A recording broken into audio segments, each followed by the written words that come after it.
गौतम बुद्ध से जाने कैसे बने बुद्धिमान और वास्तव में कौन है बुद्धिमान।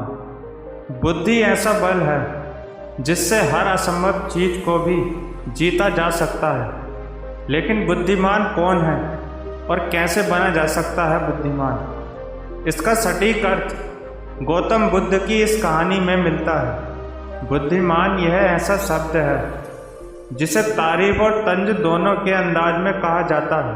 यदि कोई काम बिगड़ जाता है तो उसे तंज कसते हुए कहा जाता है कि खुद को बुद्धिमान ना समझो। वहीं यदि किसी कार्य को सफलतापूर्वक कर दिया जाता है या किसी मुश्किल परिस्थिति का हल निकाल लिया जाता है तो हम कहते हैं बहुत बुद्धिमान है। लेकिन प्रश्न यह है कि वास्तव में बुद्धिमान कौन है और कैसे बना जा सकता है बुद्धिमान। बौद्ध धर्म के संस्थापक महात्मा गौतम बुद्ध के विचार और कहानियों से व्यक्ति को प्रेरणा मिलती है। गौतम बुद्ध के जीवन से जुड़ी ऐसी एक नहीं बल्कि कई कहानियां हैं जिससे कई समस्याओं का हल मिलता है। इन्हीं में एक है बुद्धिमान होने की परिभाषा।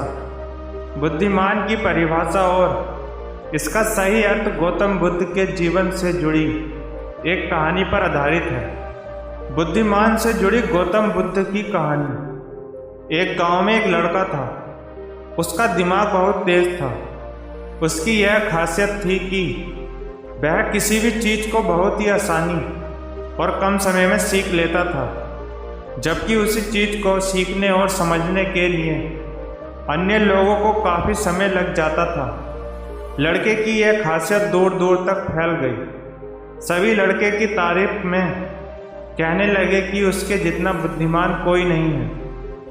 लड़का चित्रकारी, मूर्ति बनाना, गीत गाना जैसे अन्य कई चीज़ों को जानता था। अपनी प्रसिद्धि को बढ़ाने के लिए वह अन्य काम और चीज़ों को भी सीखने लगा।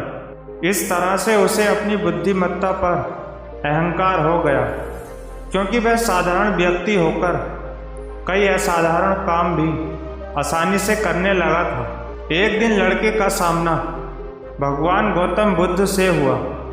लड़के को खुद पर खूब अहंकार था और इस कारण उसे किसी से ईर्ष्या नहीं होती थी, क्योंकि वह खुद को ही श्रेष्ठ समझता था। लेकिन पहली बार उसे गौतम बुद्ध को देख ईर्ष्या हुई और वह अपनी तुलना बुद्ध के साथ करने लगता है। वह देखता है कि बुद्ध के पास भिक्षा मांगने के लिए एक कटोरा है और उसके पास अपार धन। बुद्ध ने साधारण वस्त्र धारण किए थे और उसके वस्त्र कीमती थे। बुद्ध नंगे पैर थे और वह नंगे पांव जमीन पर पैर भी नहीं रखता था। इस तरह से लड़का एक नहीं बल्कि कई चीज़ों से गौतम बुद्ध के साथ अपनी तुलना करने लगा।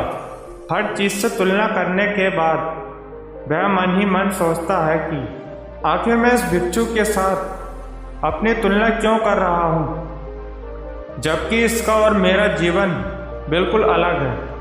वहाँ मौजूद सभी लोग गौतम बुद्ध का सम्मान कर रहे थे। लड़का सोचने लगा कि आखिर इनमें ऐसा क्या है जो मुझ में नहीं है, जिस कारण मेरे भीतर इसके प्रति ईर्ष्या पैदा हो गई। अपने मन में चल रही जिज्ञासा को शांत करने के लिए वह बुद्ध के पास जाता है। वास्तव में कौन है बुद्धिमान?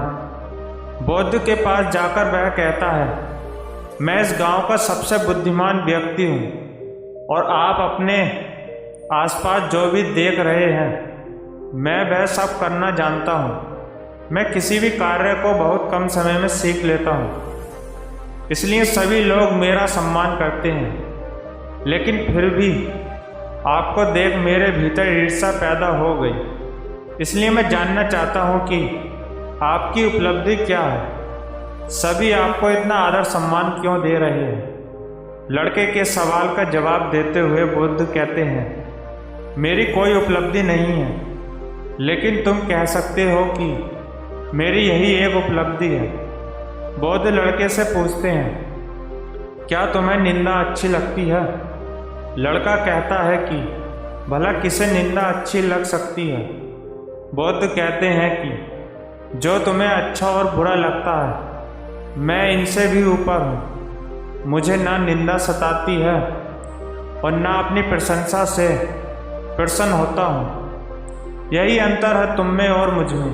बुद्ध कहते हैं तुमने सैकड़ों काम सीखे, लेकिन सबसे जरूरी काम को सीखना भूल गए। लड़का पूछता है कौन सा काम? बुद्ध ने दिया बुद्धिमान होने का ज्ञान। बुद्ध कहते हैं कि क्या तुम्हें मन को नियंत्रण करना आता है? ये बात सुनकर लड़का समझ जाता है कि उसे बुद्ध से ईर्ष्या क्यों हो। बुद्ध कहते हैं जिसने संपूर्ण जगत जीत लिया लेकिन अपने मन को नहीं जीत पाया, उसने कुछ भी नहीं जीता। वहीं जिसने अपने मन को जीत लिया लेकिन अपना सब कुछ गंवा दिया, फिर भी उसने सब कुछ जीत लिया। बुद्ध की यह बात सुन लड़के का अहंकार टूट गया। उसने बुद्ध से कहा कि क्या आप मुझे अपने मन को जीतना सिखा सकते हैं? बुद्ध कहते हैं जरूर, लेकिन इसके लिए मैं तुम्हारी सभी उपलब्धियां छीन लूँगा। लड़का कहता है मैं तैयार हूँ। इसके बाद से ही लड़का ध्यान लगाने लगता है, क्योंकि ध्यान से ही मन को बस में किया जा सकता है। तो दोस्तों, आपको ये कहानी कैसी लगी और इस कहानी से आपको क्या सीखने को मिला, कृपया हमें कमेंट करके ज़रूर बताएं। धन्यवाद दोस्तों।